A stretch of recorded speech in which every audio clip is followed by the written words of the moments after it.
Olá, amigo web telespectador, amiga web telespectadora da AltV, a TV da internet. Estamos começando mais uma edição do Agropapo, o seu talk show digital do novo agronegócio. Nesses tempos de quarentena, como vocês devem estar acompanhando, estamos fazendo nossas entrevistas, nossas edições por videoconferência. E nesta edição do Agropapo, nós vamos tratar aí sobre conjuntura do agronegócio, perspectivas para o setor, baseado justamente na divulgação do mais recente índice de confiança do agronegócio, índice indicador elaborado pela Fiesp, pela OCB, mas para poder falar com propriedade sobre este assunto, eu tenho a grande satisfação de receber nesta edição do Agropapo, agora por videoconferência, já esteve lá nos nossos estúdios na AltV, o gerente do Departamento de Agronegócio da Fiesp, Antônio Carlos. Antônio Carlos, satisfação contar contigo no Agropapo, meu caro. Obrigado pelo convite de novo, viu, Ronaldo? Sempre um prazer falar com você.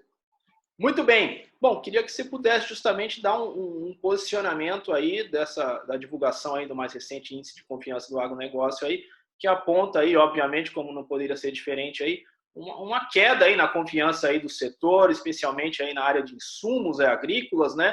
Devido aí ao avanço aí da pandemia da Covid-19. Foi isso, né, Antônio Carlos? Foi isso, Ronaldo. A gente vem de uma frustração de expectativa, né? Então, assim, pior do que a gente ter uma expectativa assim pessimista, é ter uma expectativa boa frustrada, né? Então a gente termina aí o ano a gente veio de 2 recordes sucessivos aí de ganhos de confiança do setor, né?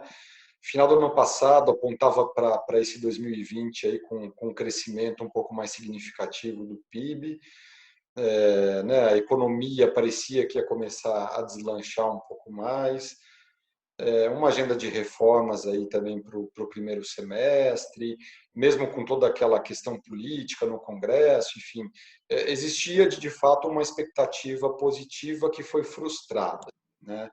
Então, isso explica um pouco o tombo, um tombo muito forte, mais de 20 pontos aí de queda, né? A gente mede a confiança numa escala de 0 a 200, acima de 100 é positivo, abaixo de 100 é negativo. Então, uma queda de 23 pontos ela é muito significativa, foi a maior queda na série histórica da confiança do setor, né? Então, eu acho que isso mostra algumas coisas para a gente. Uma é que o agronegócio ele não está apartado da economia, né? O agronegócio ele é parte da economia e, como sendo parte da economia, é um setor também que sofre os efeitos, talvez numa intensidade diferente, né? De uma forma diferente entre os elos da cadeia e entre os produtos, mas sofre também com essa situação toda, com essa crise que a gente está vivendo. Agora, como a gente sabe, você obviamente sabe muito mais do que eu, o agro é um setor bem heterogêneo, né? Então, tem algumas cadeias produtivas que, de certo modo, não foram tão afetadas, como, por exemplo, até os grãos, especialmente a soja, né? Até o fluxo das exportações está indo muito bem, né? Por um outro lado, tem atividades como, por exemplo, o setor sucroenergético, que está amplamente complicado, né? Como é que você observa isso, cara? Você tem razão. De novo, é um setor heterogêneo entre os elos da cadeia, né? Você já falou um pouco disso no começo.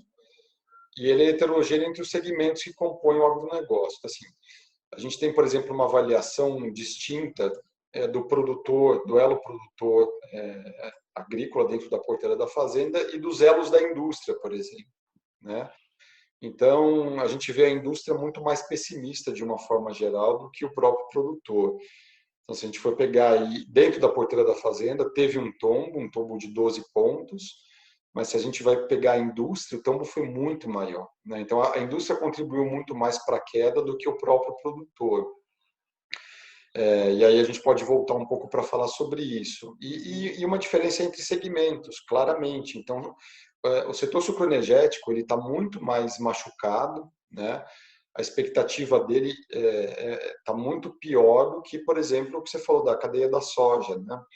Então, a gente tem aí 50% de queda aí, por volta disso, do consumo de etanol, menos carros nas ruas, e vem junto com isso aí uma guerra do petróleo que reduz aí o preço do barril aí aos menores patamares históricos. Então, naturalmente, quando você vai pegar a soja, assim, você tem uma queda de preço no mercado internacional, você vai pegar soja, milho, por exemplo, né, teve uma queda importante ainda, principalmente aí nos últimos dias, mas o dólar, de certa forma, compensou, né? Então, assim, não é que esse produtor está super otimista, não está, né? Caiu o otimismo, porque todo mundo reflete aí uma queda do otimismo com a economia brasileira, da economia brasileira, mas é lógico que esse comportamento ele é heterogêneo entre os segmentos, né? Agora, nessa questão que você muito bem pontuou aí, que o segmento ou elo da cadeia produtiva que apresentou aí uma queda de confiança mais acentuada, o setor aí da indústria, de insumos, há uma razão mais específica para isso, Antônio Carlos? A indústria de insumos e a indústria de alimentos, né?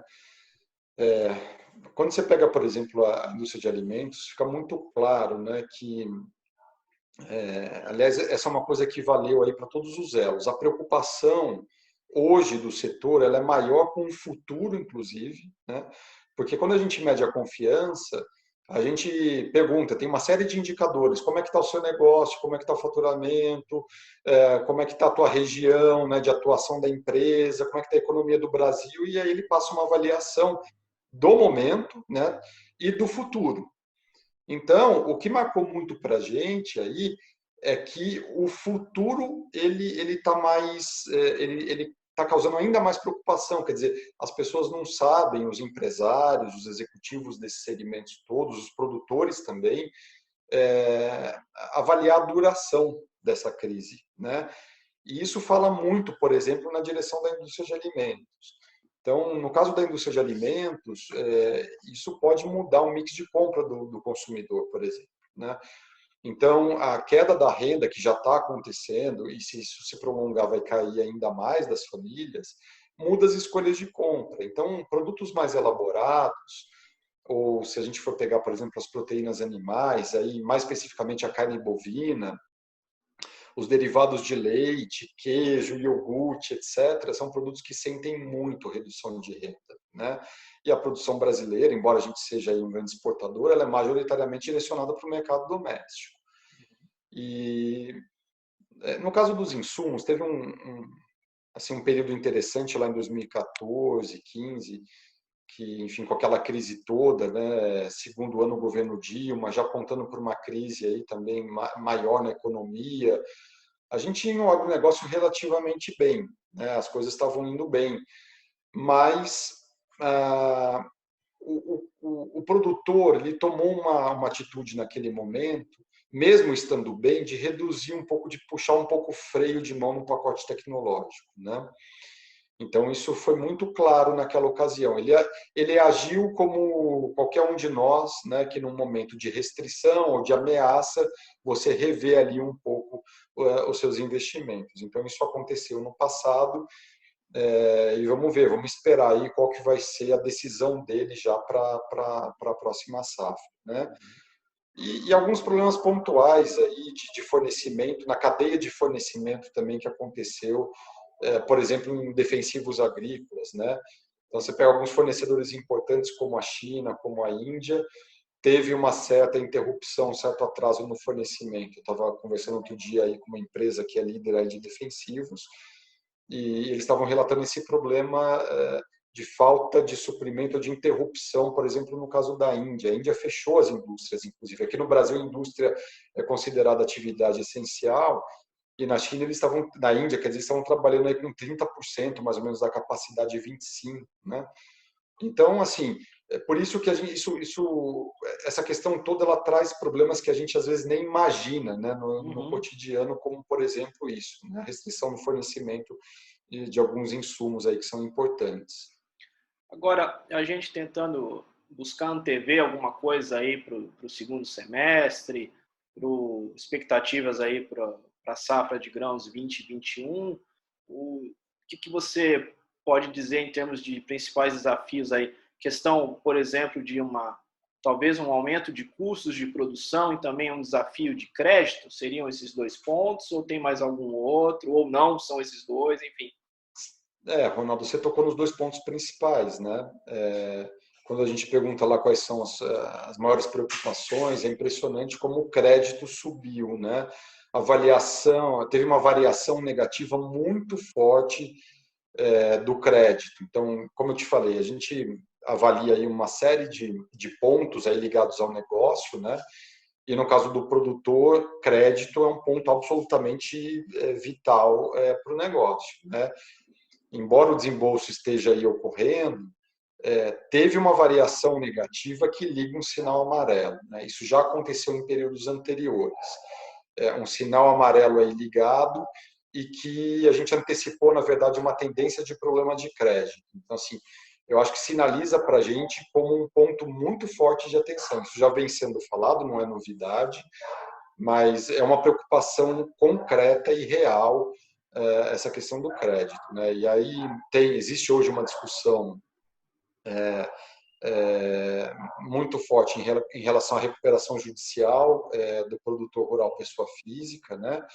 Então essa questão acaba de alguma forma contaminando também ou gerando um pouco de insegurança enquanto não é resolvido para os fornecedores de crédito. E aí a gente inclui os bancos, as próprias indústrias e tudo mais. Então é uma questão aí para a gente observar com atenção como é que vai ser o comportamento dos próximos meses. Então eu acho que, assim, do ponto de vista das expectativas, Ronaldo, o que vai ditar a regra, assim, olha, isso vai melhorar ou vai piorar, vai ser o fato dos stakeholders, né, dessa cadeia enxergarem ou não a saída dessa crise, porque o que ficou muito claro é que nesse momento ninguém está enxergando, né, quando essa luz vai aparecer, qual vai ser o momento de retomada efetiva das atividades produtivas, do comércio, de quando as cidades vão começar a rodar.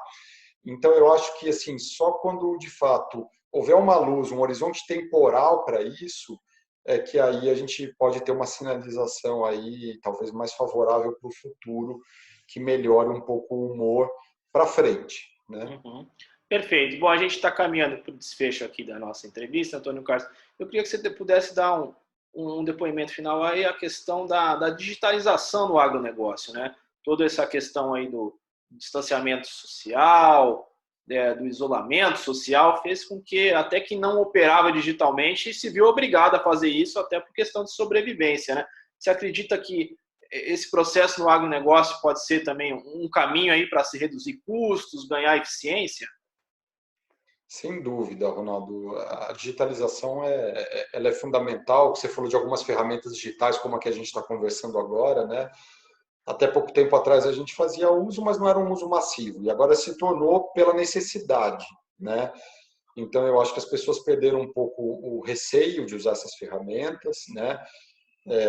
Isso vai poupar tempo, a gente vai ganhar produtividade, eu acho, porque eu acho que assim, tem muita discussão do que vai ficar dessa pandemia, a gente não sabe exatamente, né?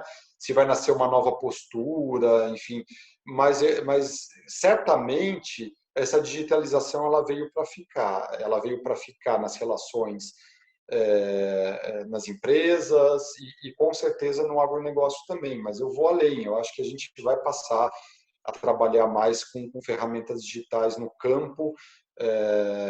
Assim, a gente tem visto cada vez mais as startups entrarem, atuarem, gerando solução, inclusive para conectividade, que é um problema ainda sério, né? A gente tem problema de conectividade aqui no estado de São Paulo, né? Que é uma coisa assim impensável. Basta a gente pegar o telefone. A gente não consegue fazer uma viagem em Ribeirão Preto, São Paulo, por exemplo, sem que caia 2, 3 vezes ali o sinal do telefone. A gente está falando de Anhanguera Bandeirantes, né? Então, assim, eu acho que vai vir com isso, vai gritar um pouco mais essa necessidade de uma conectividade mais eficiente no campo, de soluções tecnológicas que visem aí esse aumento de conectividade, porque vai ser uma demanda natural do setor daqui para frente. Muito bem, meu caro. Você já é de casa, já sabe que boa conversa acaba passando rápido aqui no Agropapo. Eu quero uma vez mais agradecer aí tua participação no nosso talk show. Muito obrigado, viu? Obrigado você pelo convite, Ronaldo, e estou à disposição sempre que você quiser. De novo, é um prazer falar com você. Muito bem. E assim encerramos esta edição do Agropapo, o seu talk show digital do novo agronegócio, aqui na UTV, a TV da internet. O Agropapo tem produção, direção e apresentação de Ronaldo Luiz, e a direção jornalística da UTV, a TV da internet, é do jornalista Alberto Luchetti. Encerramos essa edição, voltamos na próxima. Um abraço e tchau, tchau.